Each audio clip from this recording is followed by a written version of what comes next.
overturn the Supreme Court ruling on marriage equality, and that's definitely some of my biggest fears. Well, I absolutely agree with all of you. Trump is going to be basically a political puppet for a good chunk of his ride as president, however long that may last. And yeah, Mike Pence is definitely, he looks like every Bond villain that you've ever seen. He's such a shady guy. I can't stand him. I actually saw something earlier that said that he looks like he's about to go after the X-Men. I like that. Yeah, I mean, these are just two very scary dudes. And, one of the things that keeps, popping up, I've got a couple of friends of mine that are like, oh my God, maybe we can just get lucky and have somebody assassinate Trump. And I'm like, well, you better pack a 1-2 punch with that, because you still have Mike Pence sitting there waiting in the wings to take over. I'm like, that's even scarier. Some of the things that are really like hitting the news super hard, of course, is Trump's first 100 days plan, where of course we're going to build the wall and Mexico's going to pay for it and we're going to deport everybody, it's just absolutely insane stuff that he's got on the docket. Yeah. Kara, what are your thoughts? Trump's plans for his first 100 days. It's awful. Not all of the plans are as bad as I thought that they were going to be, but there's just some stuff that's completely ridiculous where you can tell that he doesn't have any experience in politics and government and public service. Like this rule that for every new federal regulation, 2 have to go away. You're not cleaning out your closet, brother. What are you doing? That's not how that works. It's just, I was reading it, and it was just like, no, there's no way with most of this. And of course, wanting to repeal Obamacare, which is kind of horrific, putting like 20 million people out of having health insurance, which is going to then be a cost to the rest of us. And I don't think he's thinking about that. Then, of course, there's the goddamn wall, which he's still saying Mexico is going to pay for. They're not going to pay for it. Why would they pay for it? They don't want the wall. Yeah. Well, did you hear today, apparently he's backed down a little bit on that, and he said that some parts of the wall are actually going to be a fence. So he's kind of backed off on that one a little bit.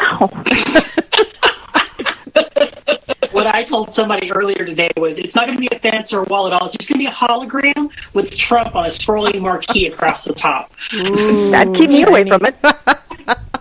Right? I'm not sure there are anybody in Mexico who wants to come into the U.S. right now. They're all like, no, we're fine over here. There's Mexicans right now actively digging their way back to Mexico. Right. Take me with you. That's right.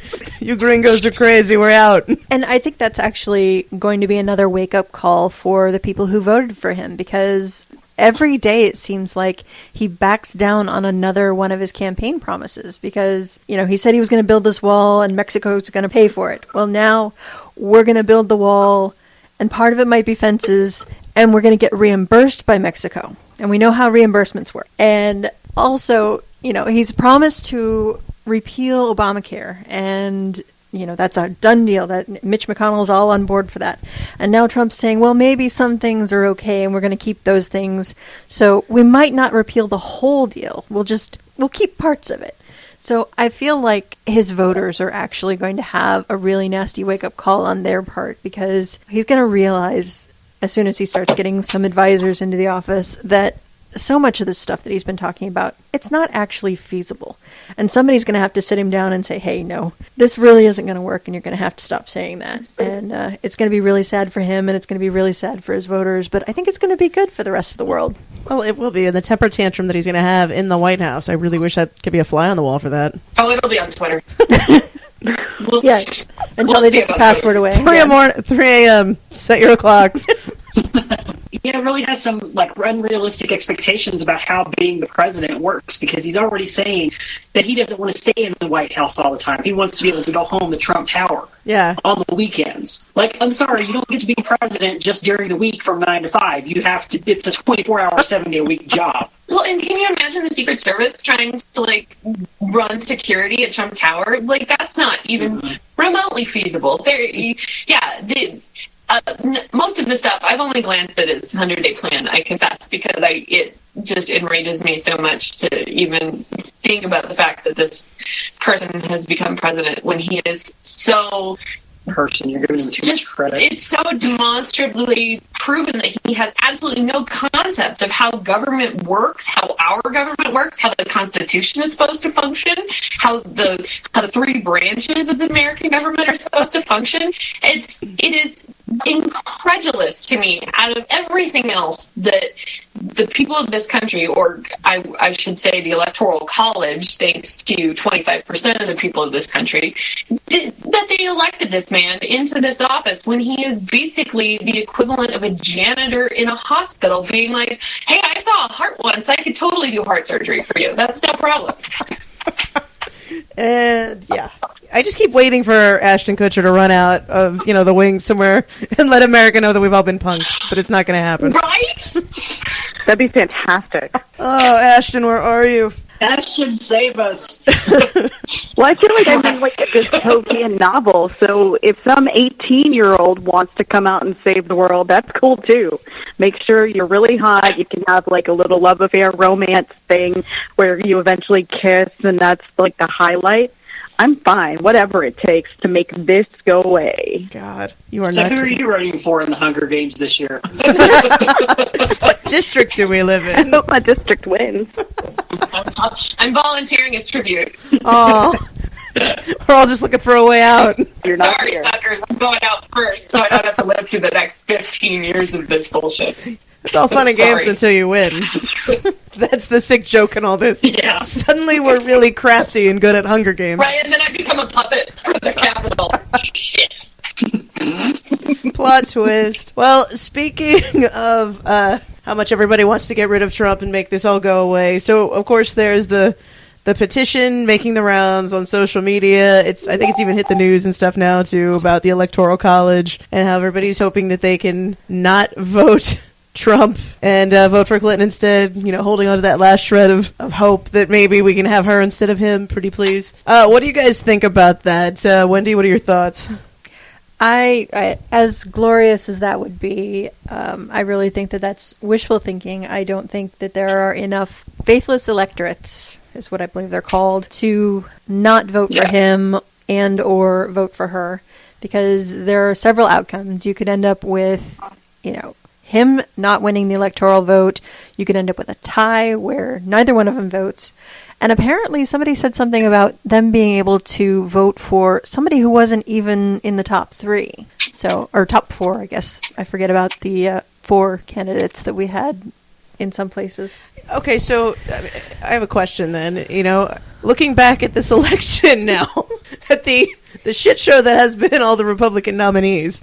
So if that happened and they decided, sorry, it's not going to be Trump, it's not going to be Clinton, but it's going to be one of our other glorious runner-ups, where would you be hoping that would fall? I don't even know. Jesus. I mean, it's amazing how Jesus many wasn't on the nomination. how many bad qualities they've all demonstrated. I mean, we've got Ben Carson, who is a complete idiot and just a science denier, and Got Rubio with the good hair. Oh yeah.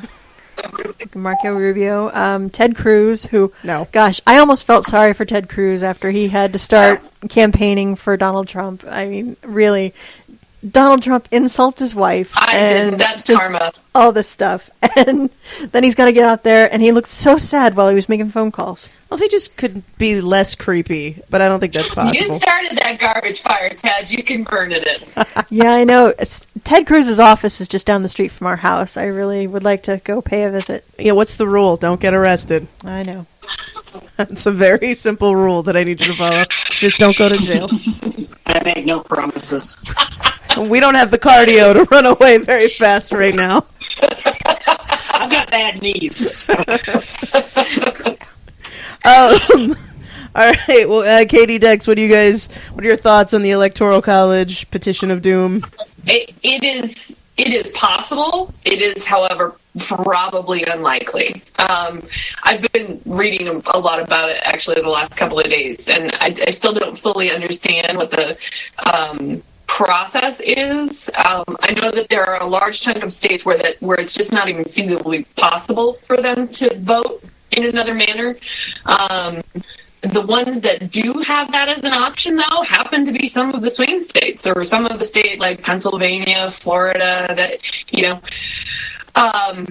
the really fascinating part, or two parts about the Electoral College. One is that from all the reading that I've done, apparently, in large part, this was set up as a way to kind of allow slave owners to have the opportunity to have more power, more of a say, because they could count the population, but obviously they didn't want their population to vote. So there's been a lot of discussion lately about and this comes up almost every election, how crap-ass now the Electoral College is, because like a lot of stuff, our founding fathers designed this for a population that was way smaller than what we were dealing with these days. And it causes, I think, almost more problems than it fixes. We were talking the other night with a friend of ours, and he was talking about how it represents, the farmers in Wisconsin get as much of a say in the electoral process, or in the election of the president, so that their voices are heard as the urban people who live in New York.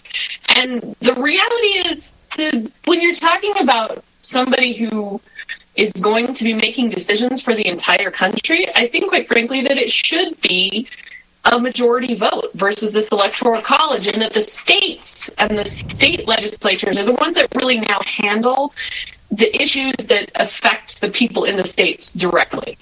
I got off tangent there. So I do think the Electoral College is going to, as nice as it would be, I think it's probably a pipe dream to think that there will be enough people who will become faithless electors and change their votes to influence the election one way or the other. Am I going to cry about it if it happens? Oh, you betcha. Because that will be freaking fabulous. And quite frankly, as weird as this year has been, I'm not ready to entirely discount this possibility. In reality, and again, the weird shit show that has been 2016, I think we're stuck with Donald Trump, at least until he gets impeached, and in which case then we're stuck with President Pence, which is not, as we've all established, much of a better suggestion. God, that's where we live now. Yeah, she pretty much said everything I was going to say. I mean, I'll look at it today, but last night I had seen the petition that's on change.org to, change the election results and go with popular vote instead of the Electoral College. And it was up to 2.8 million signatures on that already. And that was yesterday. I haven't checked it today, but I'm pretty sure it's hit 3 million by this point, which is a little bit more than what the popular vote ended up being as of last night, because they're still tallying votes. Yeah. As far as that goes, and it's already probably close to 2 million, if not more than that by now. I think that's what they're projecting. Yeah, about 2 million. So I like everybody else. I would love for the election results to change and for Hillary to get voted in instead. But like Katie said, it's probably a pipe dream, and I'm not willing to accept Trump as my president. He's not my president. But if it does happen that he ends up in the White House, then, well, I'm going to get my boots on and get to work, because can't keep accepting that this shit is happening to us. I've been fighting about shit like this for 25 years, so this is nothing new to me. I'm just going to, keep doing what I have been doing and just keep fighting in my own way. What about you, Kara? I think we've established pretty much that we all think the Electoral College is outdated and unnecessary, and I definitely agree with that. So I wish it would go away. I wish that the electoral voters would go ahead and vote for Hillary, because I think she is the one who really won it, and I think she deserves it, and I think that she is the one of the two who is actually capable and won't have our country nuked within about 6 months to a year and left with no allies. But it's not going to happen. I know it's not going to happen. And if I had to have picked one of the other GOP potential nominees, it probably would have been Rubio for the good hair. I just wanted to get that in there. I feel like if we have to deal with any of them because they're all pretty awful, it might as well be nice to look at. Fair enough. It was Governor Goodhair that we had. What's his name again? Perry. Oh, Perry. See, I try not to think about it. I always call Perry Governor Goodhair. Yeah. But I think Rubio with the good hair works. Rubio with the good hair does work. If we had to pick the lesser of all of the evils, and there's a He lot was of evils. cute. It was there. just when he started talking that it was like, Well, you could just tune him out and just keep looking. I don't know.